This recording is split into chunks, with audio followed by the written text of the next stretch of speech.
sound with us. Olive Garden us. White Panther us. Sabra Hamas. Hasbara sus. Hello, everybody, and welcome to Bad Hasbara. Le podcast la plus morale du monde, là. Ooh, je pense que my name is... Je m'appelle Matt Lieb, and I will be... I can't do any... And I'll be your world's most moral co-host, but Frenchly. Et je suis Daniel, ton co-hôte du podcast le plus moral. Trying to do my Quebecois accent in honor of our guest. That's right. It's a beautiful accent. It's a beautiful place, Quebec. So excited for all of you who are Is it hard for you not to say Quebec? Yeah, no, I don't. Yeah. I'm not. I call it Quebec, but yeah. y'all say Quebec. Quebecois, which doesn't make sense. You can do the qua parts to say Quebec. Right. The way it's pronounced. Yeah, why isn't it Quebecois? Yeah, exactly. Do it correctly. I don't understand. Different languages, different. It's like when British people can do words that end in R, but they still go water. You can do the R. I know you can. I don't understand why they say. Shut up, Adam. Shout out to producer Adam. He's like, when are we going to get the show started? It is starting. This is how it starts. Okay. Why do British people never say in the meanwhilest? I don't know why British people do any of the weird shit that they do. They're a weird bunch. God bless them. Thank you all. Thank you, Adam. Shout out to him. Shout out to everyone who's subscribed. Shout out to all the patrons, everyone on patreon.com, the piggies out there. I hope you are enjoying just the, plethora of slop that we have been providing to all of you. A veritable glut. Yes, it's a glut. You guys have gotten, you got a live stream, you got a bonus Greg episode, you're getting your, exclusive Patreon stuff. You got the music video, which isn't out, or at least at the time of this recording is not out for the world yet. It will be out for the world. It will be out, but for you guys got it right now. So just, you're welcome is my point. And if you want to... Something to put into your gratefulness practice. Yeah. If you do a gratefulness meditation. I need to start doing that. I feel like I'm not grateful. Gratefulness, gratitude, yeah. Oh, okay. Yeah, no, I for a moment I was like, man, is there a new word for gratitude? But yeah, thank you guys all. We're grateful for you. Yeah, we have a lot of gratefulness for all of the piggies out there. Oink, oink. We love you. Now eat the slop. Still some tickets left for the Bell House, October 13th. You'll see me, you'll see Francesca Fiorentini, you'll see Daniel Mate, and you'll see some of our friends. We're going to do stand-up. We're going to have a great time. It's a beautiful venue. Brooklyn, stand up, and we will stand up for you. That's right. Stand up and stand by, Proud Boys. Proud Goys. But please do that. Also, come to the Ice House in Pasadena. This is Wednesday, October 1st. If you are in Pasadena, a few people came to the last one, and I just last minute mentioned it, and I was like, oh shit, I really should start plugging this regular show Francesca and I do at the Ice House at Pasadena. So please come to that. Okay, today's episode is brought to you by Bridge of Solidarity. Bridge of Solidarity is an anti-capitalist mutual aid organization founded in Gaza by Yazan in Al-Masawi, Khan Yunis. All the money goes directly to people in need of support. These efforts are focused on the most marginalized in Gaza, most at risk of dying, people without phones, English skills, social media, wealthy relatives, outside support, and living relatives. These efforts actively combat genocide capitalism with mutual aid and violent, quote, survival of the fittest ways of turning on each other with collective care. So please click the link. It's a chuffed link. It's in the description. Click it now before you decide to give money, to anything else. Please give money to Bridge of Solidarity. That's right. Daniel? Yeah, man. What's the spin? How do you do that in French? C'est quoi le spin? C'est quoi le spin? Aujourd'hui, le spin, c'est... Aujourd'hui. Thématiquement, c'est Canadien. We're gonna go back up to Canada. Every time we have an Israeli guest, I got to bust out random Hebrew words. Every time we have a Canadian guest, I got to bust out Canadian records. So first of all, Ian and Sylvia, great folk duo. Oh, At one point they were together and then they broke up, but they still kept singing together. that is classic folk duo shit right there. Isn't it? Yeah. Yeah, where they're just like, they were in love and then they sing together even after they're both married to someone else. Exactly. Gotta love This is Early Morning Rain, Gordon Lightfoot song that they covered. best type of rain. Japan Droids Oh, from Vancouver. okay. Celebration Rock. Great indie Celebration album. Rock. That's Celebration a great Rock. name. Yeah. I featured Bruce Cockburn before on the show, but this is my favorite album by him, The Charity of Night. Gorgeous album from the mid-90s. Just How do beautiful. you spell his last name? Think of a penis that is literally inflamed, That's what like I thought. on fire. That's what It's I thought. spelled penis on fire. Yeah. I had a roommate. His last name was Coburn, and I was like, your last name is Cockburn. And then I would walk back into my tiny room.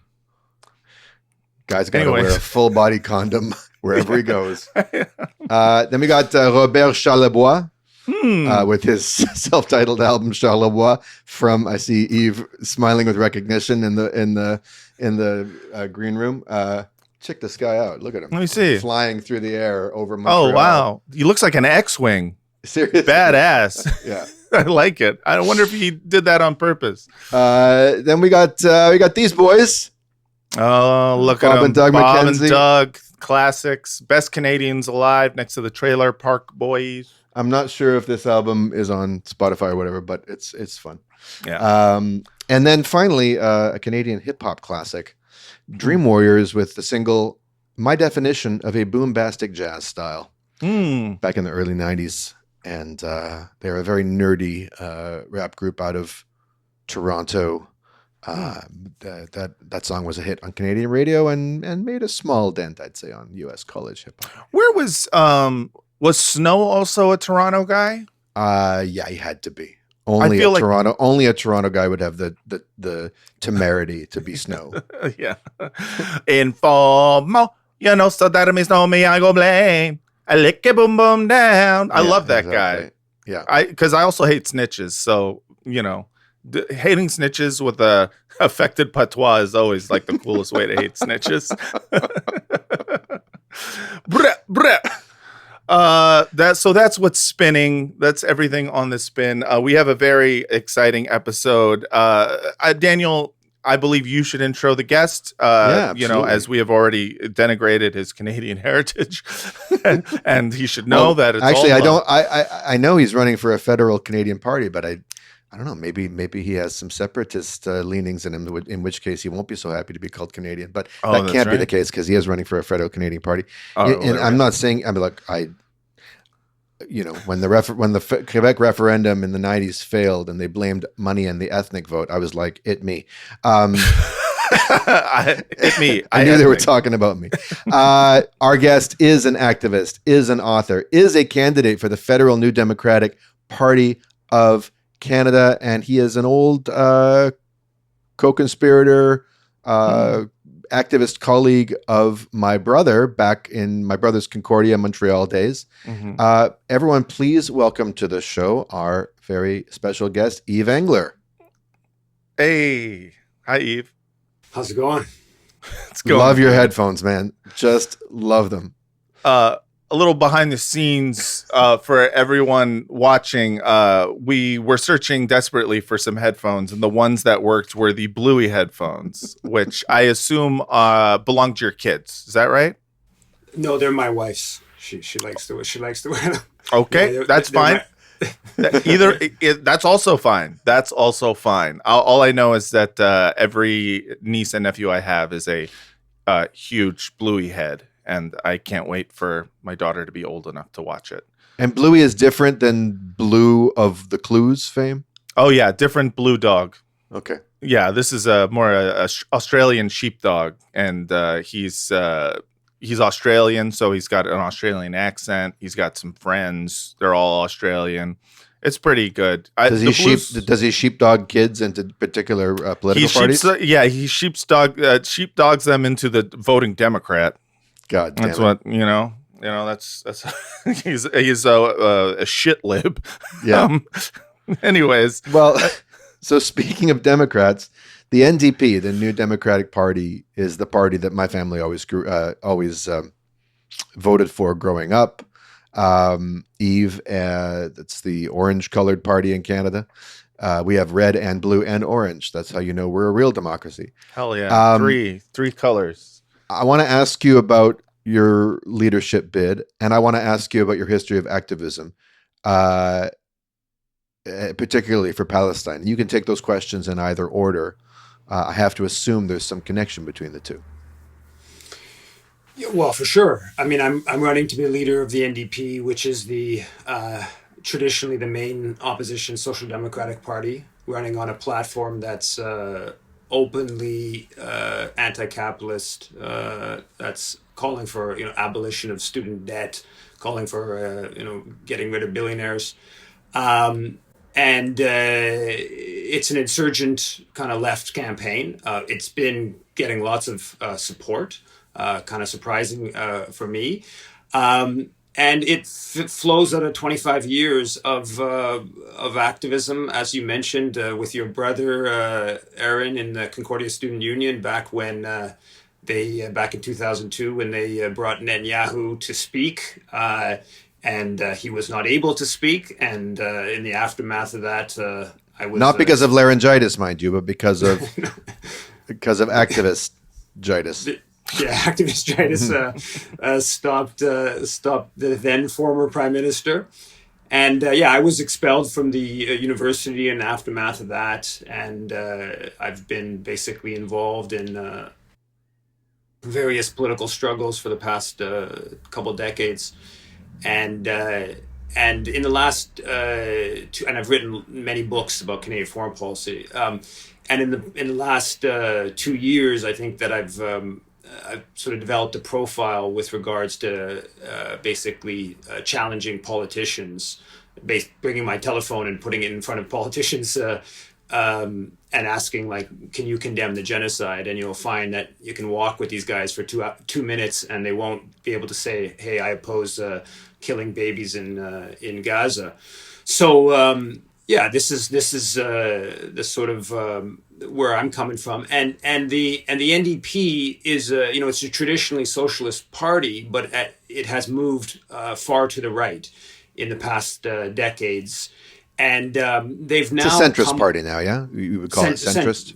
Centrist party, and they've now come out against the genocide in Gaza, but it's very slow moving, and they're still not talking about things like the Canadians who've been fighting in Gaza and prosecuting them, the Foreign Enlistment Act, where there's all these institutions and individuals that are inducing Canadians to join the Israeli military, and we're not applying our laws vis-a-vis Israel on that, on a whole bunch of registered charities, sending hundreds of millions of dollars to projects, including supporting the IOF and West Bank settlements.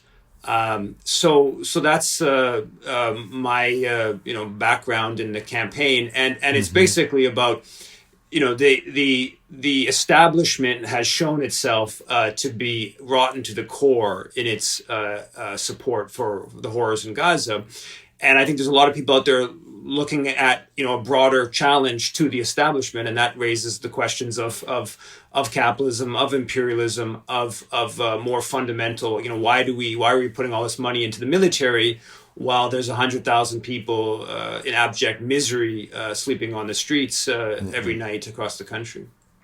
I wonder if here in the United States, there's a well-earned, at least among leftists and independent thinking people, distrust of the corporate duopoly, and a sense that anyone who's running for federal office in the Democratic Party, and I'm talking about the federal level, you have someone like Zoran running for the mayoral, he's the mayoral candidate for New York. we can still at least manufacture some hope that at that level he can withstand political pressures enough to move things in a positive direction. But at the federal level, we've been burned enough times, including by Bernie, in various ways, in terms of when you get to that level and you're trying to make it in that party, you're going to make certain compromises, especially around Israel. Even though, Bernie's fixed his mouth to call it a genocide now. Anyway, my point is... Oh, I missed that. He did that? He did use the word genocide in passing, yeah. And he did actually say the name of the country Israel. Wow. Kind of recently. It might have been, it was in the last couple of weeks. It was a little quiet. You can teach an old dog new tricks. Yeah, exactly. He said the loud part. He said the loud part out quiet. You know what I'm saying? Yeah. But I wonder, in a 3-party or 4-party or 5-party system like Canada, do you feel there's more room to move a party like the New Democrats, which does have a democratic socialist history? I mean, they're the party of socialized medicine, right? Tommy Douglas, Kiefer Sutherland's grandfather, was the father of that in Canada. Do you feel more of a sense of possibility there inherent to the nature and the history of that party, or do you have similar concerns? Oh, there's far greater possibility than the Democratic Party. There's no doubt about that. My initial obstacle is to get on the ballot, so to have the NDP brass allow me to run. We've already fulfilled the initial requirements on signatures, on raising a certain amount of money.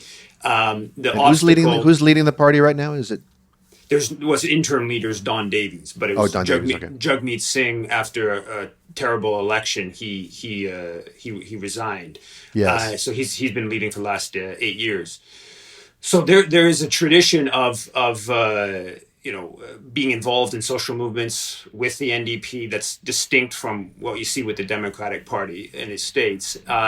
There's even the existing membership of the party wants to discuss socialism. That's was part of the founding principles of the party.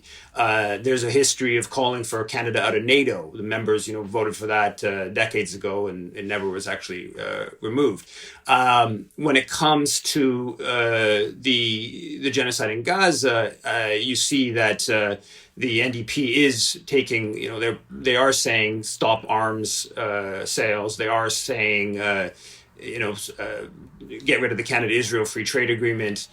So they are raising those things. But is it a part? It's moved away from its roots, where it was a party that was actually connected into social movements, where the riding associations, the electoral associations were, debating capitalism, where they were debating sort of big issues. That's changed. And so I think there is definitely appetite for that. The uprising against Canada's complicity in the Holocaust in Gaza is a real uprising. There has been incredible amounts of activism, unprecedented in the history of Canadian foreign policy, challenging Canada's crimes internationally. So there has been all this activism. It hasn't really channeled through any sort of political force. So what I'm trying to do here is basically challenge that, take that energy, and also revitalize or make more excited some of the old school left, and channel that through a political party that has a national platform. It has 7 MPs in the House of Commons. It's been in government provincially in Manitoba and BC, Saskatchewan, and in Ontario. Briefly. Speaking of Manitoba, I got a couple of Wab Kinew items today. He's the current premier? Am I right? Yeah. Here he is, right after October 7th, just to demonstrate sort of what the political instincts of a fairly prominent NDPer, a provincial NDPer, but still. So he said this morning I spoke with members of the Jewish community in Manitoba to express my solidarity. I condemn the terrorist attacks against Israel, the targeting of civilians, and affirm Israel's right to self-defense. My hope is for a swift de-escalation of this conflict. Right now, you would expect expressions of sympathy. You would expect expressions of solidarity with Jews who are upset on that day. But the extra step of affirming Israel's right to self-defense, which is a key plank of the preparations for the Holocaust that we're talking about in Gaza, right? I was quite struck by the fact that was a requisite part of the talking points from the start, and it was not a good sign. Yeah, I mean that's not just at the provincial level, at the federal level as well. The NDP has justified early on Israel's crimes and prepared that intellectual ground for those crimes. There was protest at the one of the main opponents in the race, Heather McPherson, who's the NDP foreign affairs critic. There were protests against the NDP convention a month into the genocide, and Palestinians were like physically removed from the hotel, and delegates at the NDP convention that were supporting Palestinian Canadians protesting were also actually thrown out of the convention, even though they were part of it.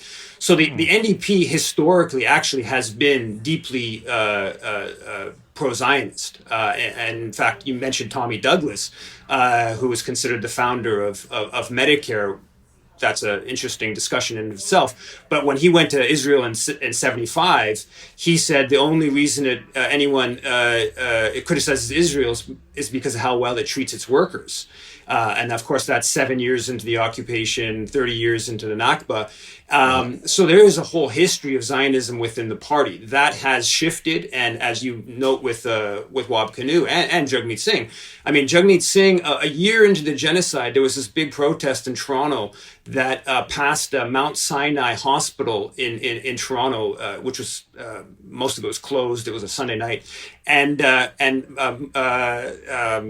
Spider-Man for Palestine stood up on the facing of the hospital and waved the flag as he'd done on 10 different other buildings along. Right, and they used it for propaganda. They said that he was protesting Jews at the hospital. I remember it was a historically Jewish hospital. Its right. Roots are, right. And so Jagmeet Singh, the leader of the NDP, actually put this out there. There was like 10,000 people at the protest. It was like, Spider-Man for Palestine, and they're going to say this is like an act of anti-Semitism, when in fact it was obviously... Jagmeet Singh spread this propaganda? Yeah, the leader of the NDP, yeah. My favorite story of fabrication in Canada was when groups of people were chanting, "Trudeau, Trudeau, you can't hide, you're supporting genocide." Right. And I think the National Post or someone claimed that they were saying, "Judah, Judah, you can't hide." Right, yes. And that, as if that's like a common slur for Jews. Right. And not only that, but I feel like that particular chant has been has Hasbarized so much. When it was in Colombia, it was like, Colombia, you can't hide. We want Jewish genocide is what they said. They said they keep changing what people are saying with that particular chant. Yeah. Well, the NDP has always had glimmers. I remember growing up, there was an MP from Burnaby, Sven Robinson, who was also the first out gay man in it's not called Congress in Canada. What's it called? Parliament. I've been away for so long. And he spoke up vociferously for Palestine and was attacked mercilessly for it. So yeah, I remember Sven was both a pariah and a hero. And he was very lonely in terms of speaking up. And this is the late 80s, early 90s. No, I think it was the early 2000s. He went to try to see Arafat in Ramallah.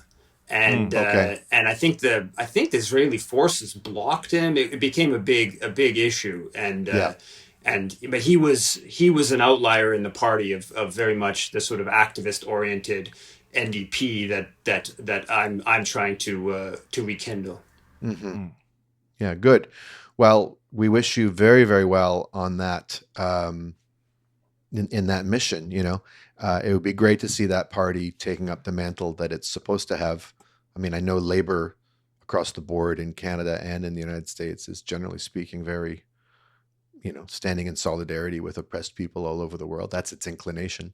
And NDP should be a party that takes its cue from that. In terms of, what's the reception been to your campaign besides them trying to marginalize or ignore it?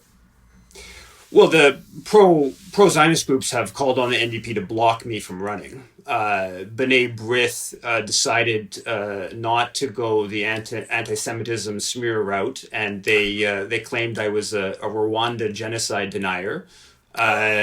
Wait, hold on. How did they get there? Well, I've written about Canada's role. I have a book called Canada and Africa: 300 Years of Aid and Exploitation, and in that I go into Romeo Dallaire, who's a Canadian, the general in charge in '93 in Rwanda, and so I've written couple dozen articles about Paul Kagame's crimes in Congo. And part of that is a very simplistic accounting of what happened in 1994 that he uses to justify his dictatorship in Rwanda and his constant 30 years of destabilizing of Eastern Congo. And so they sort of cherry picked what I'd written back in 2017 and decided that that was a better angle, which is actually quite, I think, informative, because it's a bit of a recognition that on the left, that if they come out saying, oh, Yves an anti-Semite, that doesn't have the same currency it may have had a few years ago, or maybe even a year ago. So they chose that angle.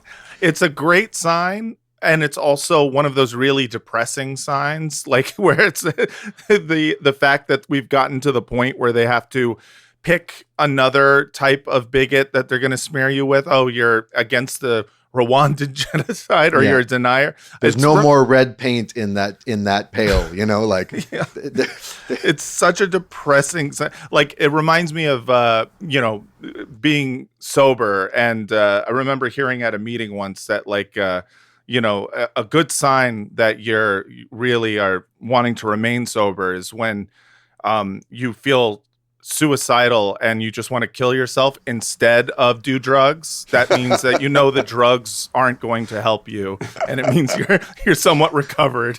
And I was like, oh, that's a really depressing way of looking at it. So that's kind of that. Wow, cool.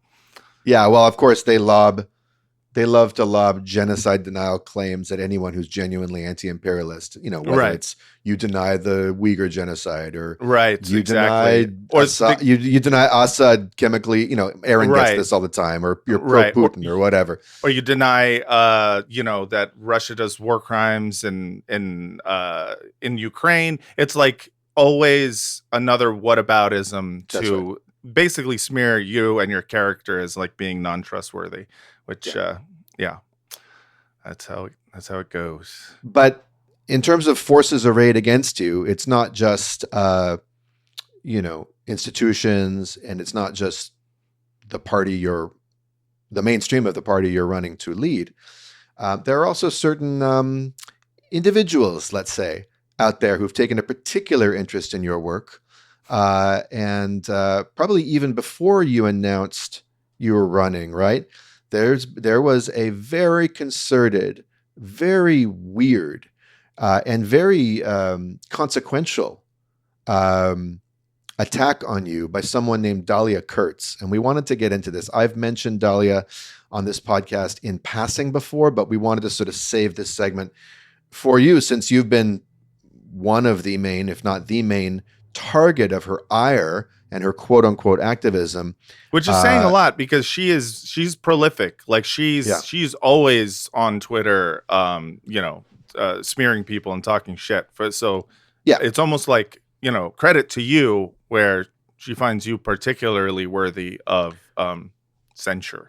So before I get you to recount what happened with her in your own words, I just need to come clean about my background with her. Because I was on her podcast back in 2022 promoting The Myth of Normal, the book I wrote with my dad, who's also been on her podcast. This is her podcast, Live and Help Live, with Dahlia. Those who were wondering who we're talking about know immediately now who Dahlia, because she's just got a very distinct look, the hair. Cyndi Lauper's Zionist cousin. Yes. And then this is a screenshot from her interview with me. We did an Instagram Live, which she turned into a podcast. Wow. And I went back and I listened to it yesterday in the hopes that I would find it to be like kind of in retrospect very cringe.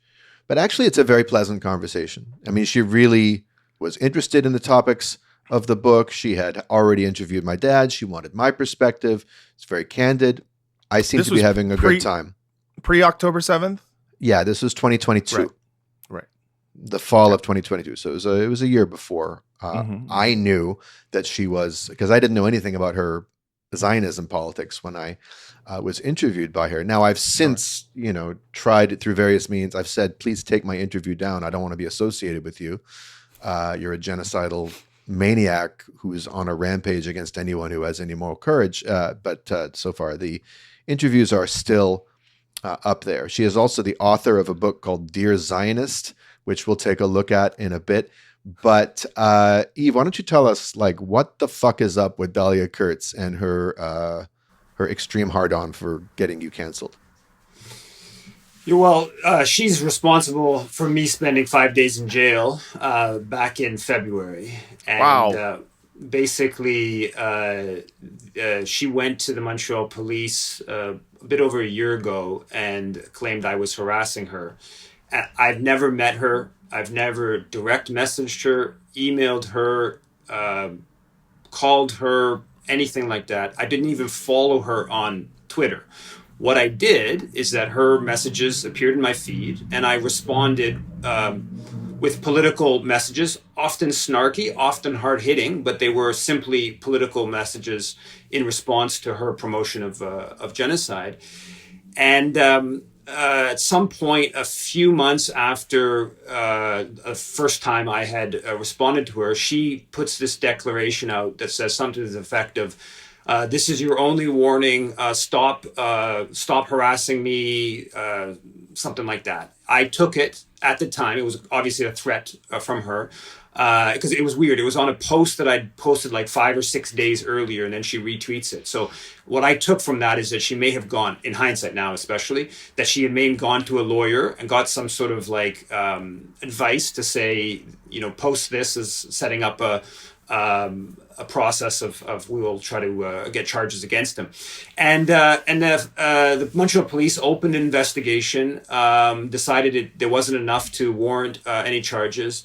Then a prominent lawyer, Neil Oberman, who's been the biggest Zionist lawfare lawyer in Montreal, who ran for the Conservative Party in the last election and lost, he sent a letter to the Montreal police to basically reopen the investigation. They did that, and then they, in February, I got an investigator called me to say that to come down to the station next day, and they would take my prints and they would arrest me. And there was 2 charges around harassment, harassing communication to Dahlia Kurtz. I immediately wrote about it. It was a public tweet, right? It wasn't a This DM. is a reply? You got arrested for a reply? How is a reply a communication? It's not a communication. It's a public bulletin board. It's not, you're not like back channeling her. You're not filling up her inbox. There was no threats of any sort. There was political statements. That's it. There's no threat of any sort. And so then I write about it, and I organize an action alert, an email campaign to the Montreal police investigator, saying like, these are ridiculous charges, drop the charges. Oh, they wanted to have a condition that said I couldn't talk about the case or Dahlia Kurtz. That's the police wanted to impose this condition on me, which I, of course, wasn't going to accept. So I was going to be jailed. So I do this article, action alert. It blows up. But the next morning, there's like more than 3,000 emails sent to the investigator. The Montreal police, instead of dropping the charges, they double down. And they bring in 4 charges of me harassing the Montreal police. That's amazing. Wow, you're doxing the police now. It's like, no, I'm saying what you're doing to me. That is crazy. That is like the perfect like analogy for the sort of the victim mentality of oppressors. Yeah. Like not just, Israel, but the police being like, we're low key scared. Hello, Montreal police complaint line. Yeah, exactly. Yeah. Oh, you have a complaint against the Montreal police? Please hold. We are transferring you to you're about to be jailed. To our maximum security prison. We are transferring you to jail.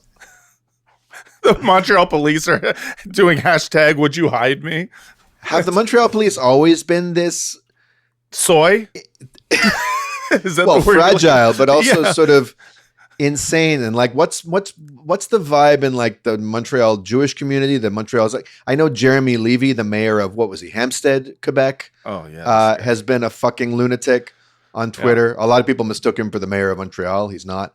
But Jews in Quebec have always been in an interesting position. Can you say anything about the sort of Zionist establishment where you grew up and, the sort of background of all this before we get more into Dahlia?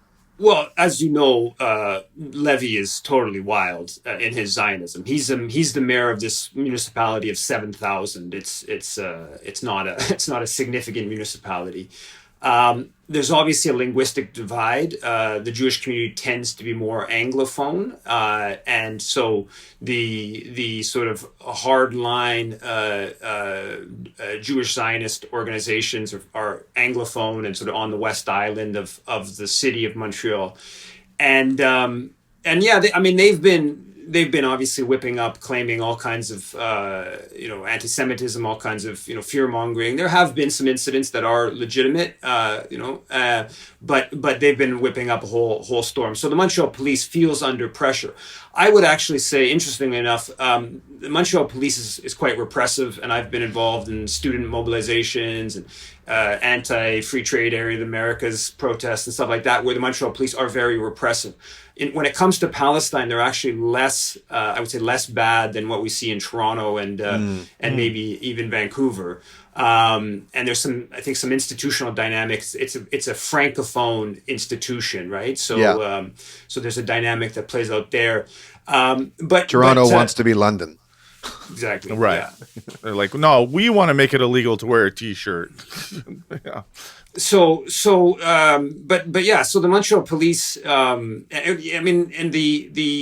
broader kind of, the political dynamic in Quebec is strong Zionist kind of promotion in particularly English Montreal, but even like the Journal de Montréal, which is owned by Pellado, the leading Quebec nationalist billionaire. It's a decidedly anti-Palestinian publication. They whip up a whole sort of anti-Muslim kind of politics that the Palestine protest fits into a lot.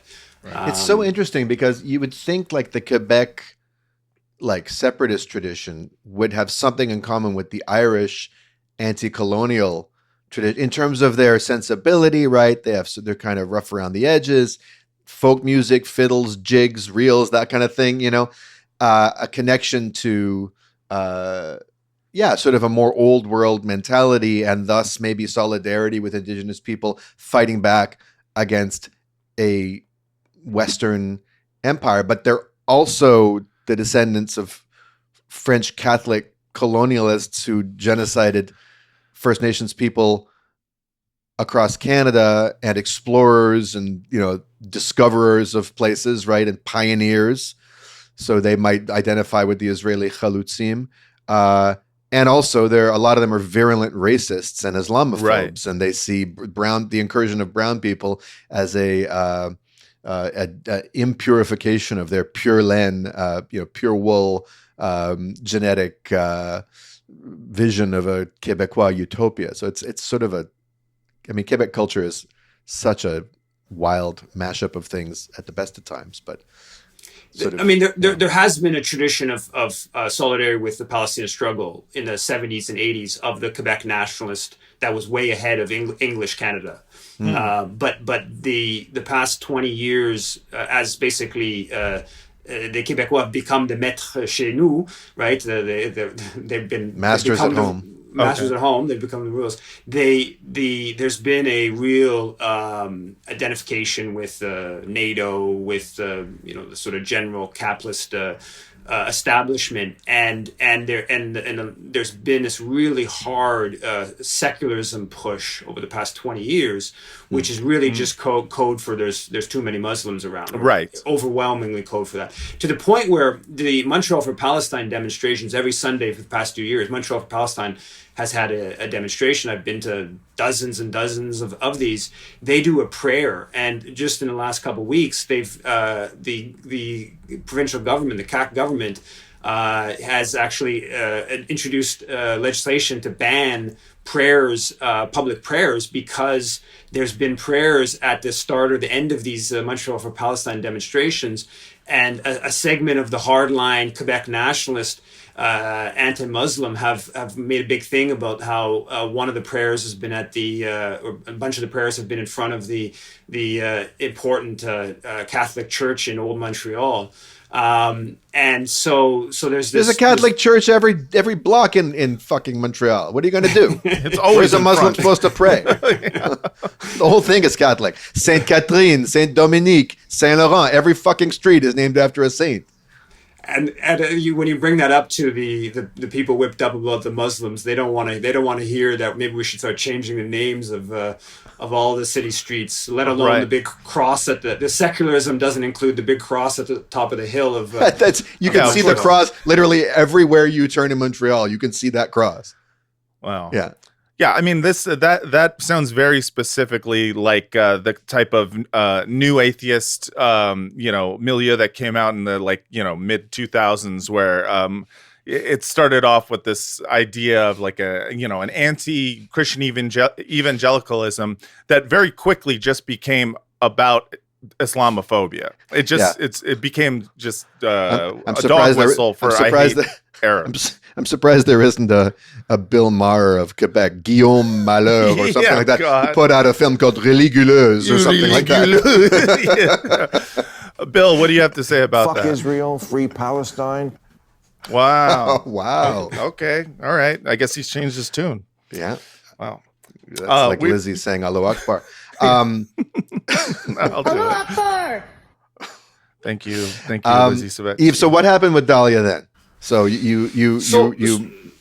So I spent 5 days in jail, basically over the condition of not agreeing to release conditions that say I won't talk about the case, I won't mention her name. And once it gets before a judge, the judge realizes there's pretty big free speech implications here, and basically forces the Crown to say, no, we're not going to have that condition. I was willing to agree to a condition about never communicating, to not even respond to her posts.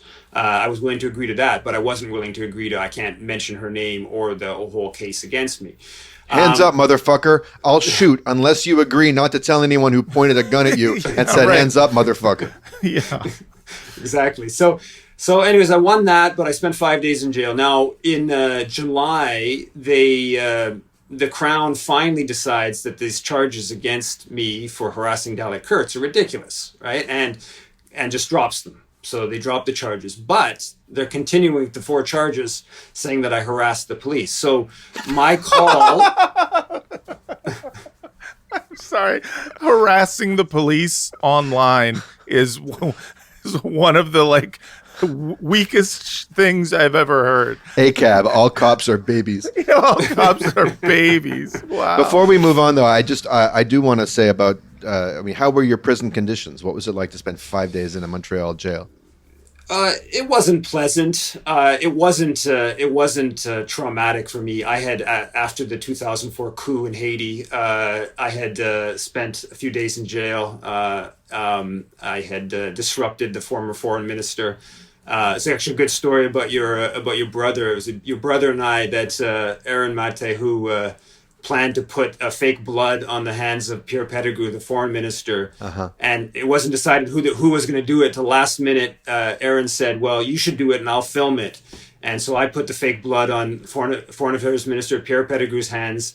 And Aaron forgot to hit the record button on the... on the filming. Every podcaster's worst nightmare. Next time, if Aaron ever says, "Here, you do the thing, I'll record it," I'm like, "Fuck you." Nope, never. Fortunately, there was others that recorded that. But so I've been in jail previously. It was it was like 20 people in a big dorm. It's not so bad. But. Okay, not so bad.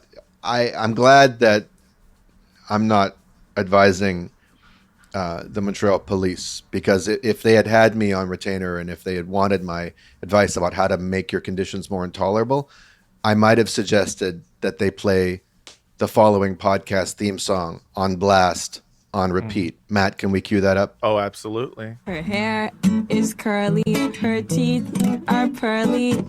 She's got an edge, but she's still pretty girly. Oh, nothing rhymes with Dahlia. That has got to be the most twee theme song for a podcast hosted by someone who's a genocidal maniac. And it turns out her name is Dahlia, not Dahlia, which is the most Canadian thing. Dahlia? Pasta, drama, and Dahlia. There's a fucking H in the name. Oh my God. What a theme song. And Can you imagine trying to survive 5 days of that just on repeat? That if they were real scientists, if they knew how the Shin Bet does shit, they would have done that. Exactly. Yeah. Yeah, this is the type of torture you'd expect in some sort of like Canadian Guantanamo. And also things do rhyme with Dahlia. Yeah. I mean, you just have to slant rhyme it a little bit. Exactly. I'm a Palias. Yeah. I'm gonna Dahlia. I'm coming for all of you. Come for all ya. Yeah. Climbing up the Wallias. Exactly. Yeah. Anyway, so Don't you got follow out. You got out. The Montreal police were still saying you harassed them. Did you ever think, fuck, I should sue her? My lawyers have suggested that because after they dropped the charges for the criminal harassment, immediately she has now sued me for defamation. And she sued me for $100,000 defamation. Weirdly, Defaming her as what? A genocide supporter? Yeah, as a genocide supporter mostly. Yeah. Okay. Well, then the only relevant question, it seems to me, would be: is it a genocide or not?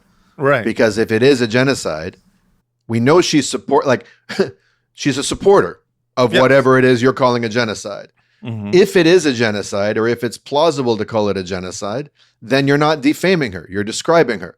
Yeah. And it turns out that the world's genocides experts have said, well, it's a genocide. So I don't see what she thinks she's doing. Yeah, it's all gonna be litigated. But she also sued Roger Waters in the same suit. Right. Yeah. She's working her way through the Bad Hasbara guest list. So because when I was in jail, I actually got a Pink Floyd album up there, right there. Oh, hell yeah. It's early Pink Floyd. Anyway. Yeah. Roger did a video saying release Eve and criticized her. And so she decided that she was going to sue the two of us. And now we're in this, what's going to probably be years long legal battle over responding to tweets and her trying to get $300,000 or so out of the two of us. So it's is that the actual reason, or it seems like, I mean, I can't speak for the Canadian, legal system, but at least in the United States, the point of suits like these are usually not necessarily to win them, but the point is to drain the person you're accusing of money. It's to, make them lawyer up and make them, put them in this long, exhaustive process. Is that how it is working there? Like, do you have a lawyer that are you paying your lawyers, or? Well, fortunately, Roger, who's of course in a much better position financially than myself, he has been very generous to do that, to cover. That's amazing. Whenever he sends money, does it come in 7/8 time?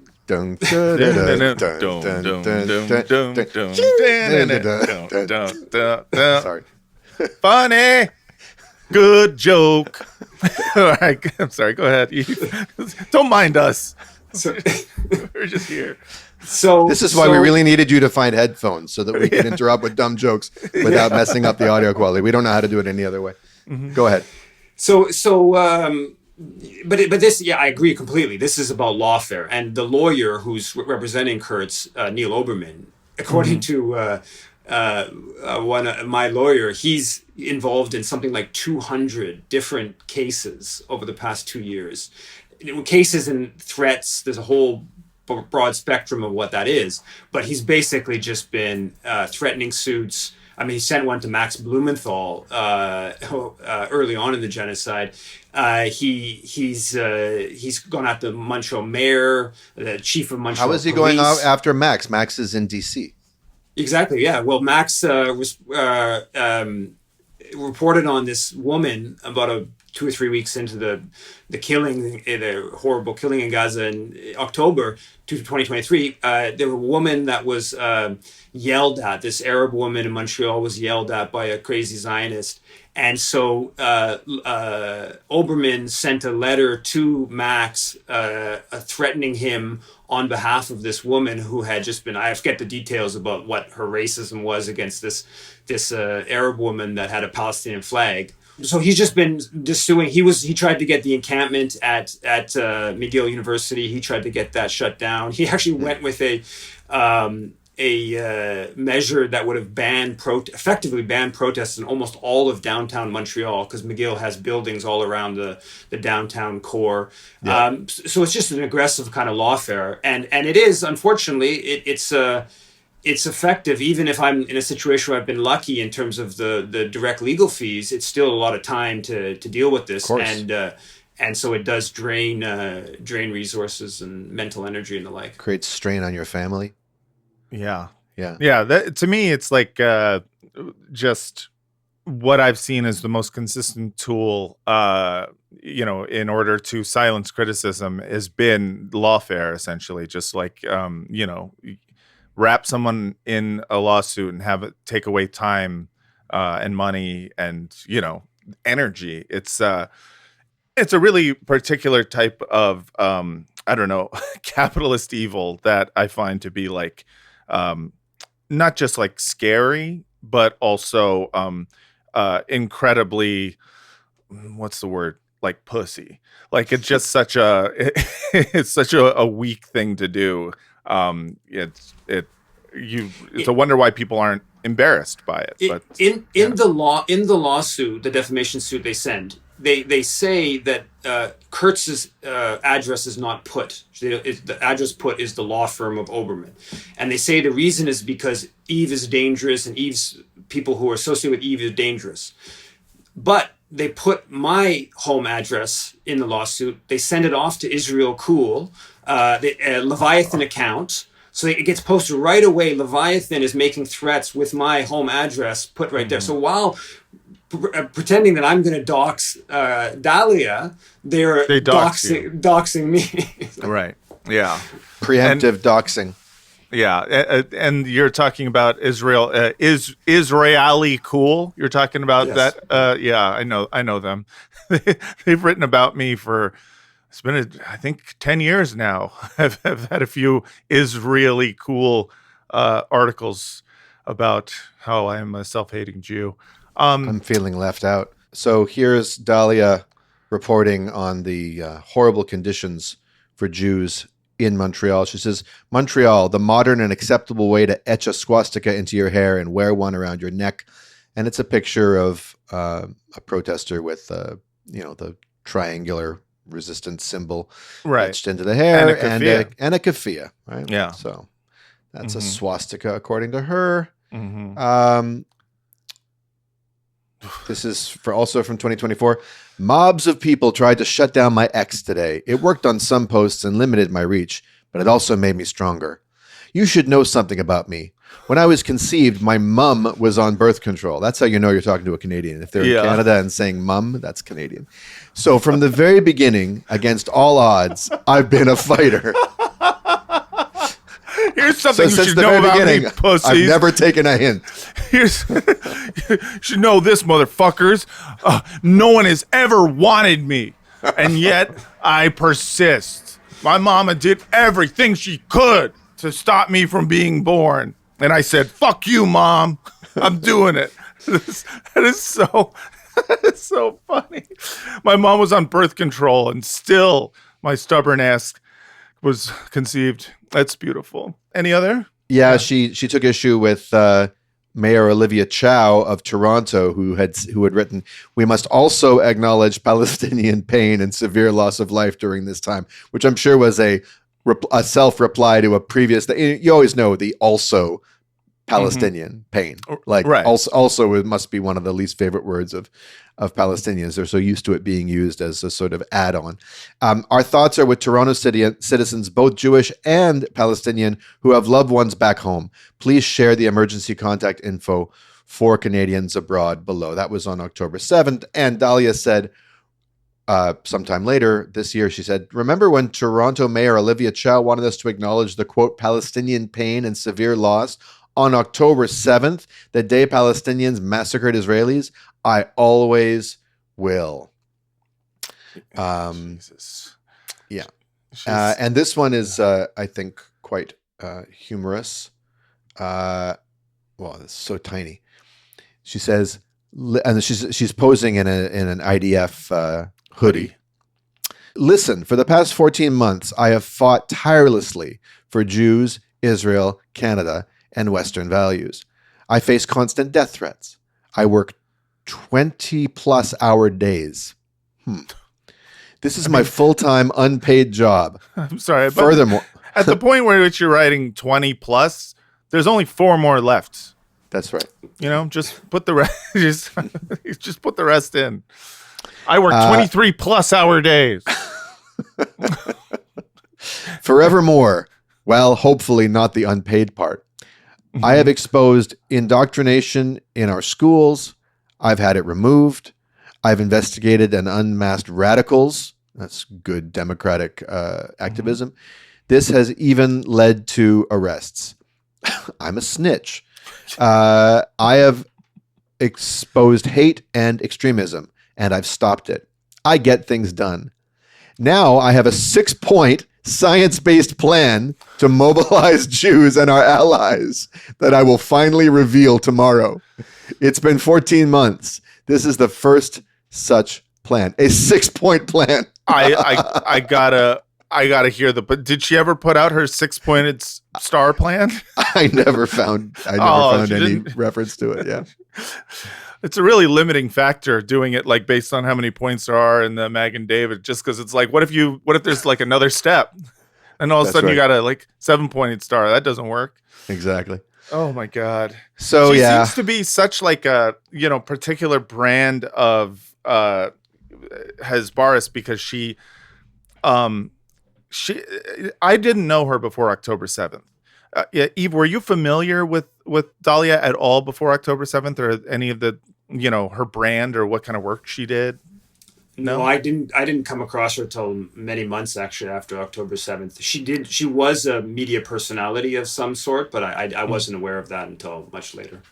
Yeah. It just seems to be like such an acute case of October 7th breaking a brain, because just based on the podcast that you did with her, Daniel, and sort of her brand, it seems like someone who you might be able to reason with at one point, and healing, personal empowerment, trauma awareness, just kind of generic feel good self-help podcasting, of which there's plenty, But it was shocking to see this heel turn on her part. But there it is. I actually did. I paid like $7 for the Kindle version of her book, Dear Zionist, because I just couldn't.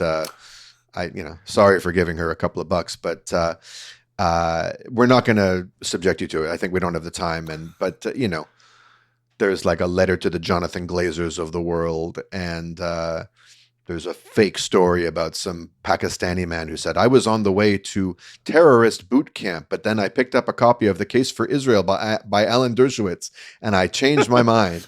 And it's this book of 18 letters that she's writing to reassure Zionists who are feeling lonely and afraid. Don't worry, just stick with it. Yeah, stick with it. It gets it gets better. Yeah. Unfortunately, It we gets have bitter. a lot more to discuss outside of Dahlia Kurtz, Yeah, but we I should think take a that's enough. quick commercial break. So everyone, stick around. We'll be right back.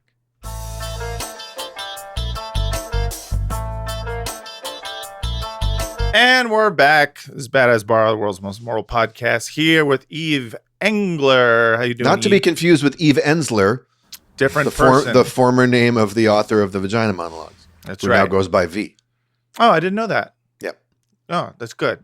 I like Yves as a very French Canadian name, or maybe just a very French name.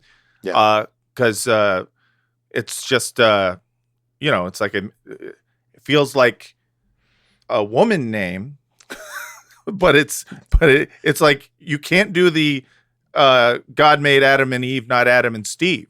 Yeah. If you're You going know to be a what I mean? homophobe in Quebec, you have to say God made Adam and Eve, not Adam and Eve. Yeah, it's still it's beautiful. It's almost like it was a name specifically designed to stop people from doing that, which God bless you. God bless Canadians or French or whoever invented it. Actually, before you logged on, Matt, in the pre-show, producer Adam and I were hanging out, and then Eve comes on. I said, Adam meet Eve, Eve meet Adam. I was like, holy shit, it's perfect. Watch out for the snake. Do not eat the apple. So we need to talk about this because it is all people are talking about. Something that happened yesterday. We are recording this on a Friday, of course, as we usually do. It happened on Wednesday. Did it happen on Wednesday? Mm-hmm. Oh, man. That's right. It did happen on Wednesday. It just all felt like one long day. But Charlie Kirk, who is the figurehead and head of and co-founder of the Turning Points USA, Points. a conservative PAC, Koch-funded, Peter Thiel funded conservative PAC, was assassinated in Utah during one of his famous, ask me anything, prove me wrong, things that he does. He goes to college debate campus. me, bro. He's a classic debate bro, kind of like one of the originals. Even though South Park did a fairly decent parody of him like 2 episodes ago, which Right. Comedy Central has now taken off the air. really, In the name of good taste, yeah.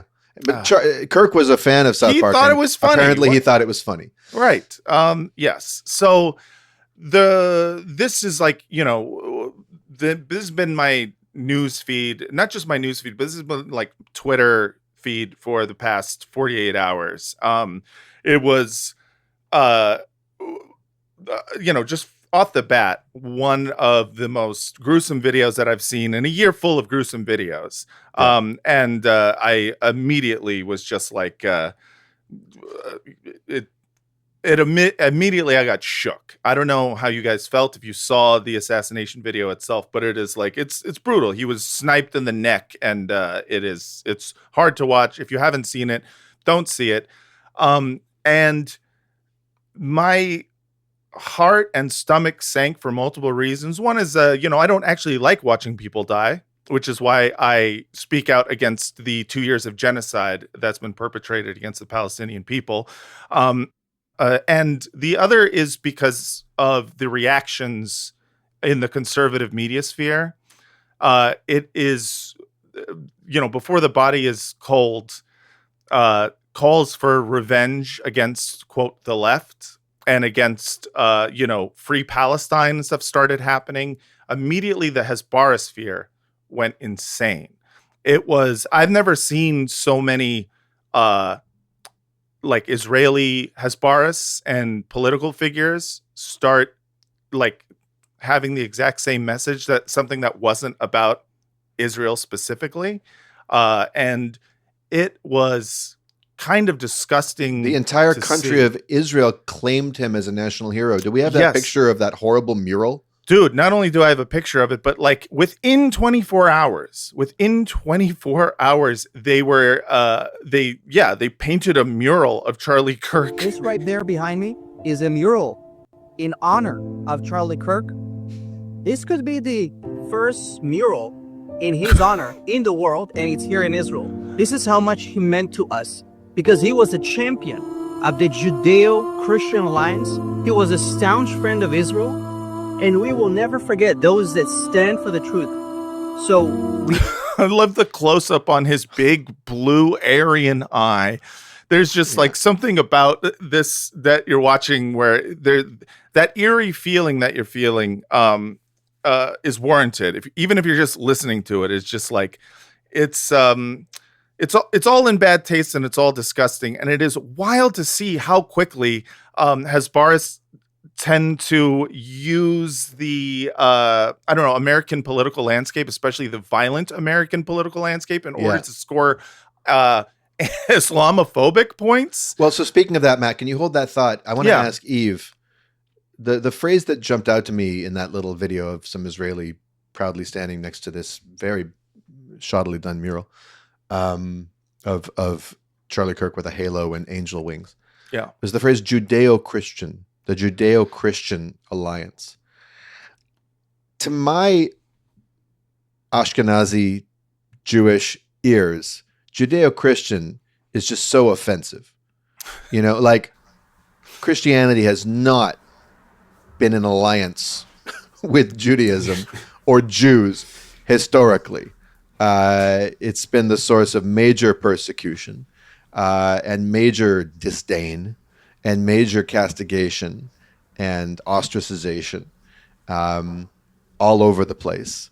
Do you know when this term started coming about and when Western politicians started cottoning to it as a sense of mission statement? Is it a function of the war on terror that we're hearing it so much? That's my impression. The past 25 years or so, in terms of the sort of anti-Muslim resurgence of anti-Muslim kind of rhetoric designed to justify U.S.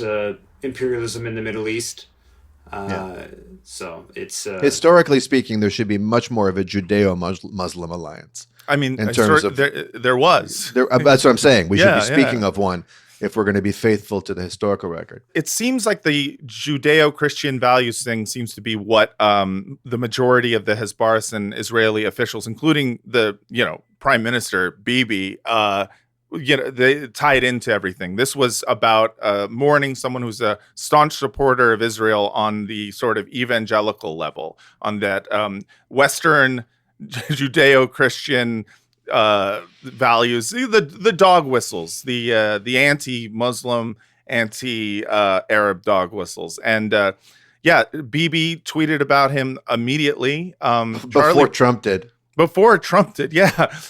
Charlie Kirk was murdered for speaking truth and defending freedom. A lion-hearted friend of Israel, he fought the lies and stood tall for Judeo-Christian civilization. I spoke to him only 2 weeks ago and invited him to Israel. Sadly, that visit will not take place. Why not? I'm sure he wanted to be buried outside Yad Vashem. Come on. Yeah, exactly. Get him. Yeah. Claim him. Yeah. I mean, there's going to be a bidding war for where his body goes, I'm sure. It is, it's like the amount of, the opportunism around his death, around his assassination it's kind of over the top. Freaking Rabbi Shmuley came out with a video. This is the most insane one.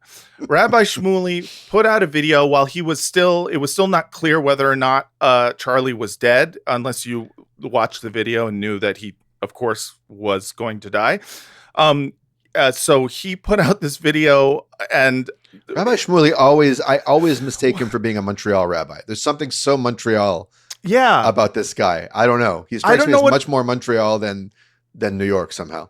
Yeah. Maybe Montreal or Florida, but those two might as well be a Hamas tunnel between Montreal and Florida. Yeah.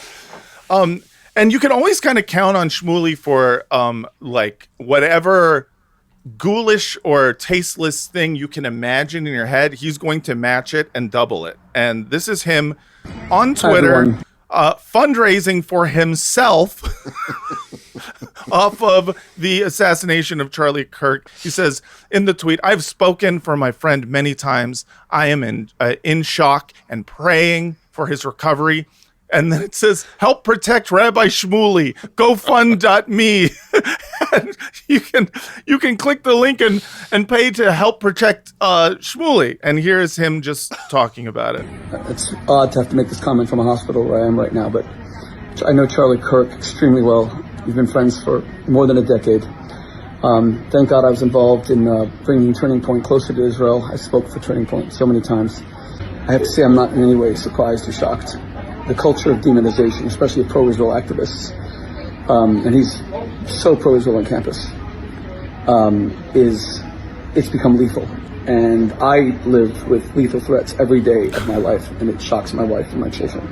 And you'll say to me, okay, but the guy who shot him, we don't know why. Yeah, we don't, but we do know that it's the pro-Israel activism and activists who get the most threats. I mean, just like Yves, when you were in jail there for 5 days, did you consider that it could be worse? You could be a pro-Israel activist. yeah, I considered donating to Rabbi Shmuley after watching that. yeah. Just like let's get him the protection that he needs. Maybe we can put him in a bunker somewhere and he could just stay there and make his little videos. Yeah, I know. That's what I hate about him. He's such like a classic schnorr where he's just like, he is just the wet dream of every white nationalist Nazi. He does the thing. He makes people like he's confirmation bias for any anti-Semite. It's so annoying. I can't stand the guy.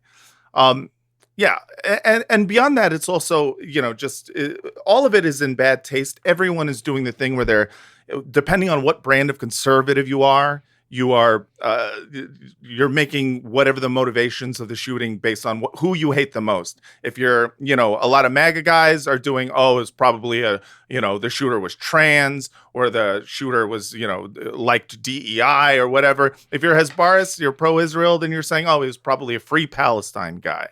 The shooter wrote the entire lyrics to "I'm Coming Out" by Diana Ross on the bullets. Yeah, exactly.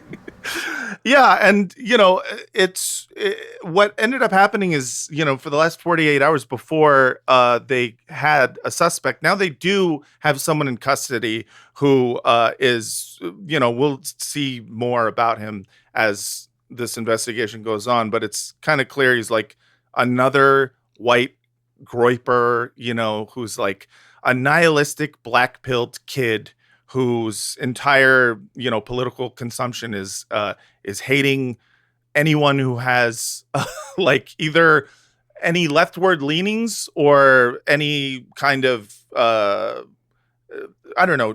earnest beliefs in anything. It's this nihilistic through line that I think goes from like white nationalists to like disillusioned kid, and who knows what his actual reasons are for doing fucking anything. Mm-hmm. It doesn't really matter because it's all going to be used as an excuse in order to stop anyone from being a leftist. When I look at this, I really get like obviously like worried about the state of political discourse in the United States, because it's not just like, it's one thing to like do an assassination. It's another thing to immediately capitalize off of it in order to essentially order, violence from it. Using every instance as a Reichstag fire seems to be kind of the norm now, not just for, conservatives in general, but like, especially for Hasbaris and pro-Israel people, using anything at their disposal to say this is going to be a reason why we need to stop any on-campus activities, pro-Palestine solidarity movements, anything at all. Yeah. I don't know, what you guys think about it, but it to me, it just, it's a big worry I have. What were you going to say, Yves? The mayor of Hampstead, Jeremy Levy, came out with a whole statement about Hampstead, sort of recognizes Charlie Kirk, and the whole municipality is mourning, and so it's right up into Canadian politics where they're using Mark Carney put out a tweet, but this is the one that that blew my mind the most, we've already talked about this guy, Wab Kinew, felt the need to say this. Very disturbing thing that happened in America today, the killing of Charlie Kirk. And the reason why I wanted to mention it here, very, very chilling, disturbing act, is to make clear that within our democracy there is no place for violence. If you disagree with somebody, if you object to the way that they conduct themselves in public, the way to settle that is through our public discourse and our public sphere with peace. Okay, thanks. Thanks, Mayor of Alberta, or Premier of Alberta. Sorry, the Premier of Manitoba. Wab Kinew was a big advocate of massively increasing Canadian military spending. Right, so this is right. It's all about peace, but. It's not political violence if it is the troops doing it, somewhere else. I mean, and that's the thing about all of this posturing for me that I find particularly chilling is the fact that we have people who are going to willingly fall in line with this utter propaganda that what Charlie Kirk represented was free speech and open and honest political discourse, and not 100% a dark money puppet for conservatives and conservative values. Money from the Kochs, money from Teal, money from an entire network of, what do you call it when it's not grassroots? The other one, astroturfed conservative media. And when you have political opposition like this, what you have is no opposition to this kind of media landscape continuing to advocate for violence without actually saying so. Right-wing conservatives like Charlie Kirk never probably in his life said we need to go and kill XYZ. But he did spend an inordinate amount of time saying that Palestinians don't exist. Yeah. He did spend an insane amount of time saying that trans people shouldn't have rights, blaming African Americans for crime, saying that gun violence was necessary. We're pretending as if this is discourse and not propaganda. And to me, the fact that, I don't know much about Wab Kinew, but I think about Ezra Klein writing an entire eulogy about this guy, saying he represents the type of politics we should have in America. Yeah, and it's he was doing politics right.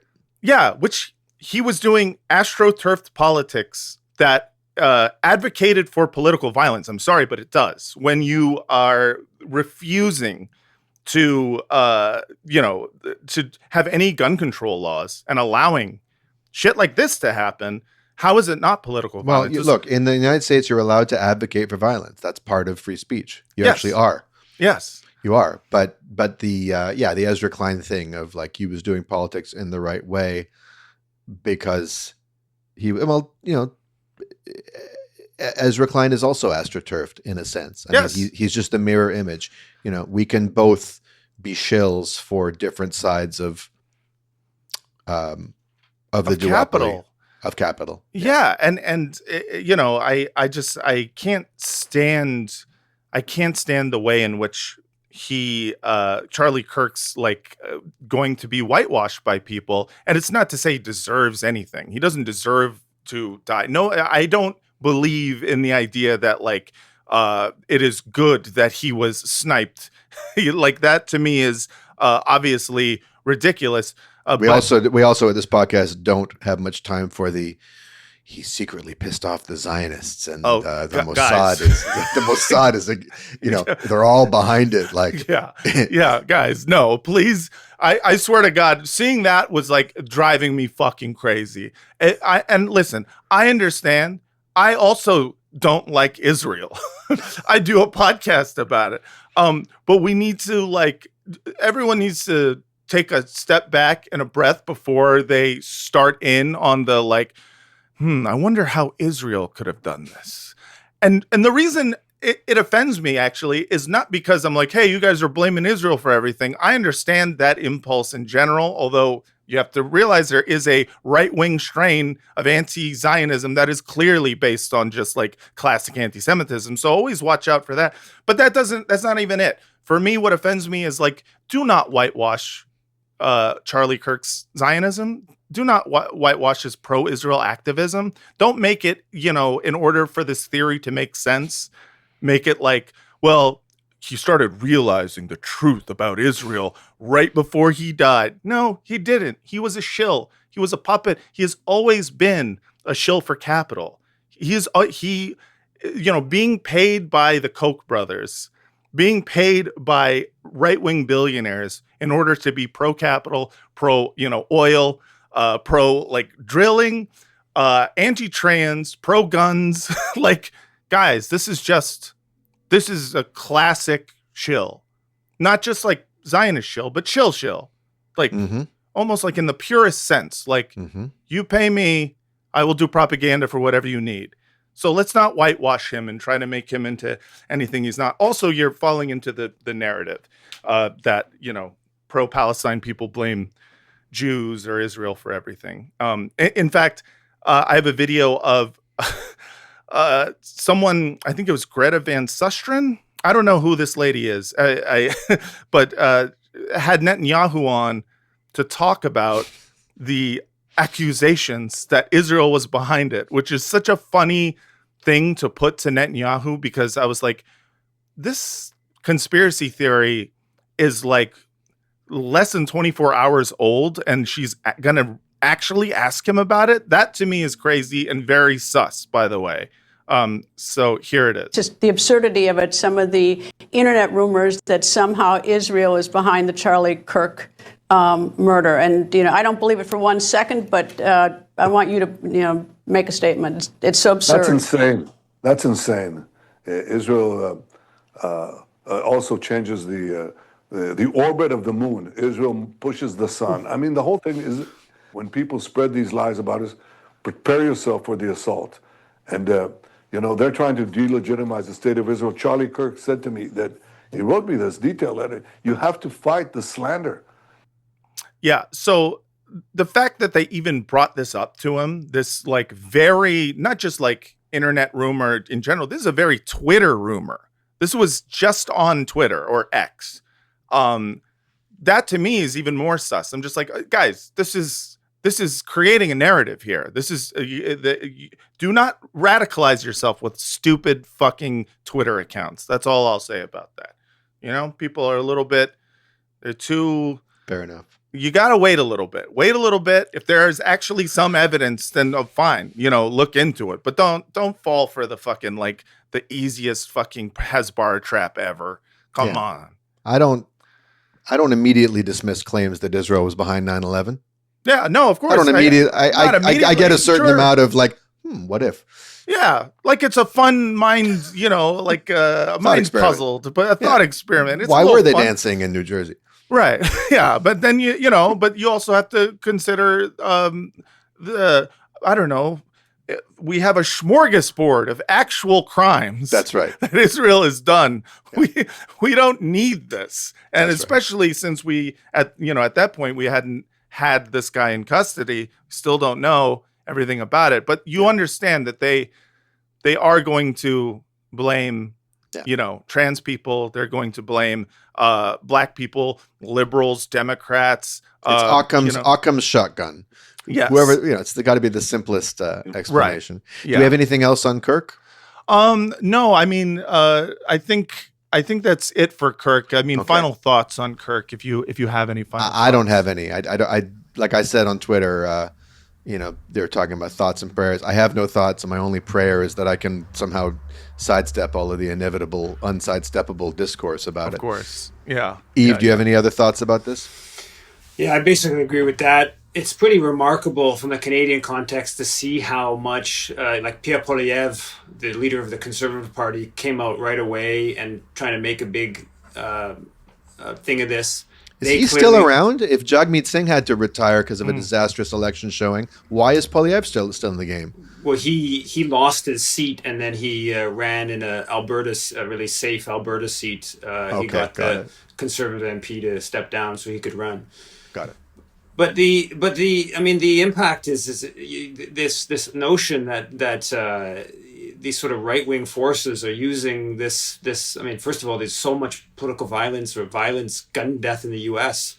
that this seems largely an outgrowth of that rather than necessarily sort of ideological.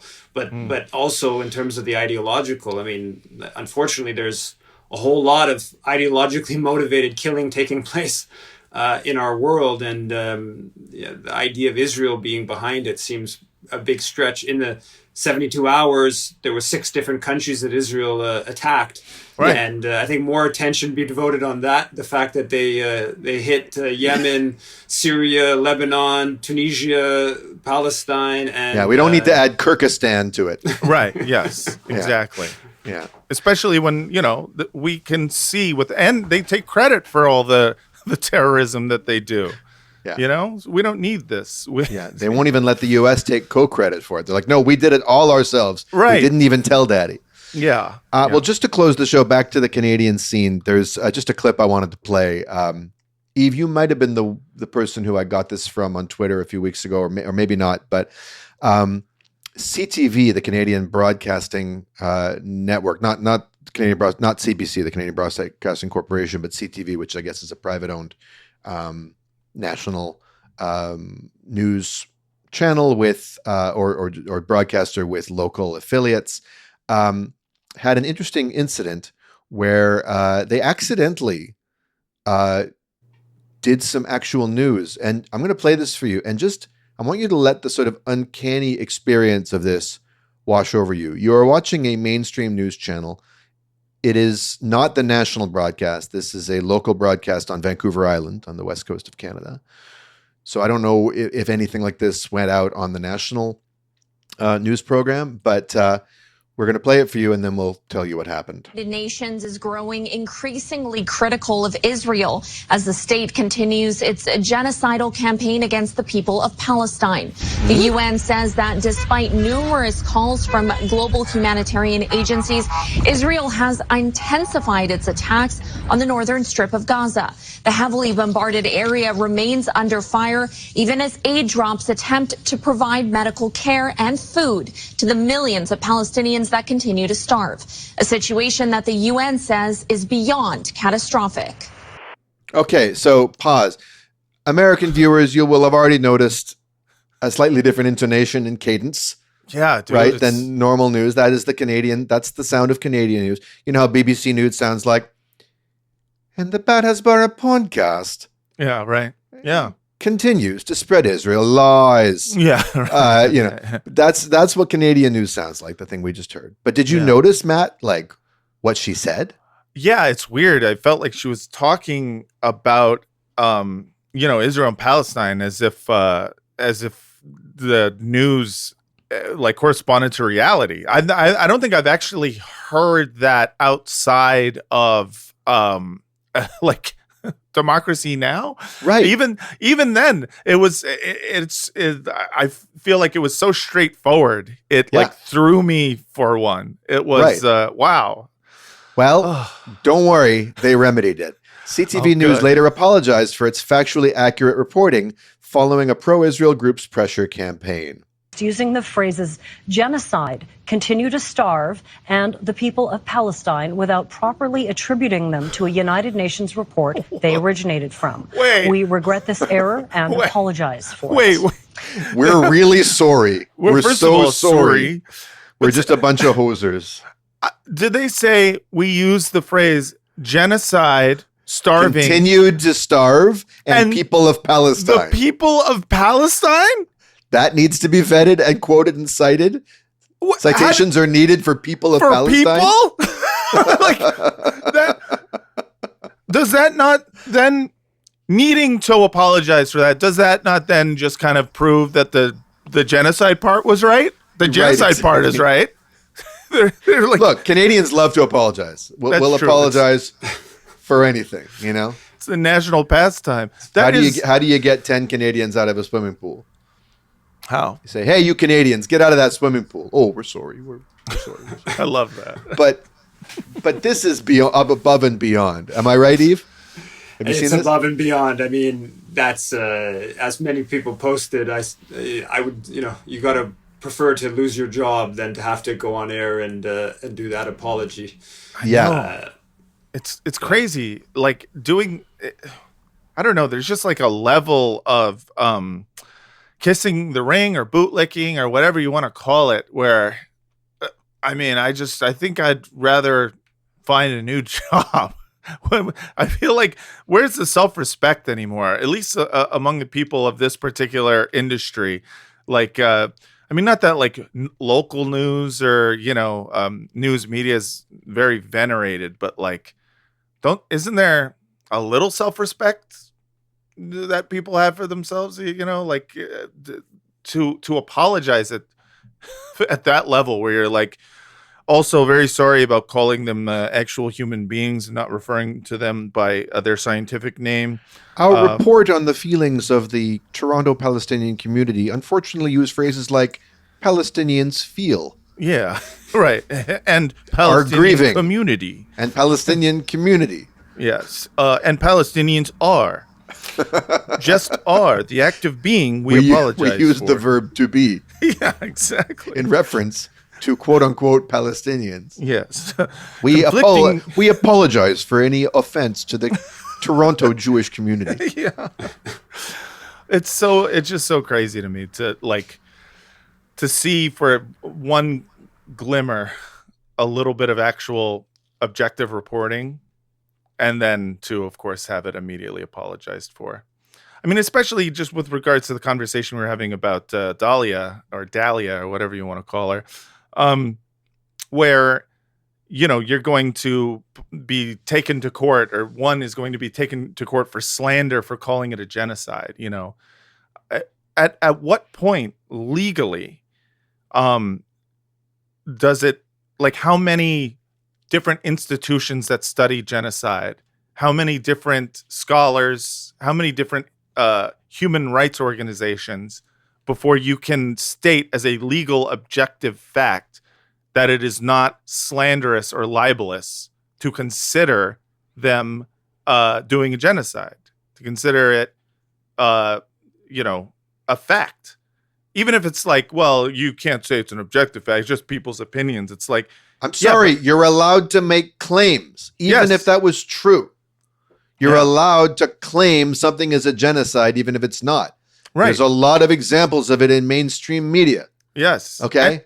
And not only that, but you're also clearly legally allowed to claim the opposite. You're allowed to do genocide denialism. Oh, 100% all over the place. In fact, you're required to. It's a job requirement. It's a job requirement. So it's like, you've got, it just gets to a point where you go, like, legally, what are we doing here? Like, what can you actually say to someone who's like, I'm going to call you slanderous, I'm going to say that you're libeling me, for saying that I support genocide or whatnot. It's like, it just feels insane to me. 2 years into the horrors in Gaza, the notion that people who are supporting everything Israel's doing are on the offensive is just absolutely stunning. Right, the Carney government is actually bringing in legislation to block protests in front of community institutions, which is all driven by pro-Israel groups demanding these bubble zones. The Carney government is bringing in legislation to say that if you have a symbol of a terror organization, 10 months ago, they listed a grassroots organization in Vancouver, the Samidoun Palestinian Political Prisoners Network. They listed that as a terrorist organization, even though no one claims they have any, they've been involved in any violence, just that they may have some connection to the Popular Front for the Liberation of Palestine. Mm-hmm. And now Carney's talking about following the UK. And so if I were to have a shirt that said Samidoun Palestinian Political Prisoners Network, I could find myself in jail, right? Like just like the Palestine action taking place in the UK. That's why I bought a Plasticine Action shirt, the one that they use. I wonder what the Samidoun version of that would be. This is the direction 2 years into the live streamed Holocaust. Yeah, it just you just get to a point now where you can't even understand how anyone could look at these political institutions and our own government or the Canadian government and not go like, well, who's in favor of this actually? If it's just moneyed interest at this point, if it's just imperialist interests and the loudest billionaires, how do you even look at it as representative government anymore? And so I commend you and anyone for running for public office, because there's still, you're still not too cynical to believe that there's a chance that, the people can have a voice. But I mean, how do you not be cynical? How do you, square what's gone on, to you, what's happened to you by bad actors with this, belief that it's possible to change things? How do you square those things? Well, I mean, the first thing is that compared to what's happened to every single Palestinian in Gaza, it's completely inconsequential to go to jail. But the other is the historic left don't mourn, organize. And, basically what my campaign is about is the people who have been mobilizing the popular uprising, channeling that through the political arena and getting the people, the tens, hundreds of thousands of people who've taken to the streets, getting them to join the party, to support the campaign. And I think it's also about the understanding that we can't isolate issues. It's not just Palestine. It's the whole damn system is corrupt. Let's be clear about it. The whole damn system is corrupt. We live in a system where it's $1, one vote versus one person, one vote. We need to be talking about economic democracy. We need to be talking about things like taking the corporate landlords, and turning them into co-op housing. That's one of the things we talk about in my campaign. We have to talk about system change. Some of the organizers have joked it's time to Yves the system behind. And that's the kind of direction that we're going, and it's a matter of work. And obviously, when you see the horrors coming out of Gaza every day, I mean, we just have to double down, do what we can, and force the Canadian government to stop enabling these crimes. Yeah. May I suggest in advance of the holidays you put out a Christmas Eve campaign? Ooh, I like that. Yeah, and you can get famous 90s band Eve 6 to perform with you. In Toronto, in the 6. Yeah. Oh, I mean, listen, Eve 6, if you're listening right now. Relevance is calling. Yes, link up. No, Eve 6 rules. Eve, thank you so much for coming on the show and talking to us. We really appreciate it. Where can people find you on the internet? Where can they, donate? Do you guys have donations to campaigns? It works like that in Canada, right? It does. When the people are restricted, it's only 1,700, so that's good to keep the big money out. But Yves for NDPleader.ca. My website also, yvesengler.com, where people can check out my articles and my books there. And I'm on all the different social media platforms, particularly X, Facebook, and the like. Okay. Well, we'll have links to all of that in the show notes. Please, everyone, check it out. Follow him. Donate. And good luck to you. Really hope for the best. Please, I need hope. I need to believe that it is possible to win. And thank you all out there for listening to another episode. Patreon.com/Bad Hasbara. BadHasbara@gmail.com for all your questions, comments, and concerns. All right, everyone. Thanks again so much for listening. And until next time, from the river to the sea. All right, this is a long one. Okay. So long, Captain Kirk. Fuck you, Colonel Kurtz. Eve E for NDP. Oh, I love it. Jumping jacks was us. Push-ups was us. Krav Maga us. All karate us. Taking Molly us. Michael Jackson us. Yamaha keyboards us. Jar Jar Binks on us.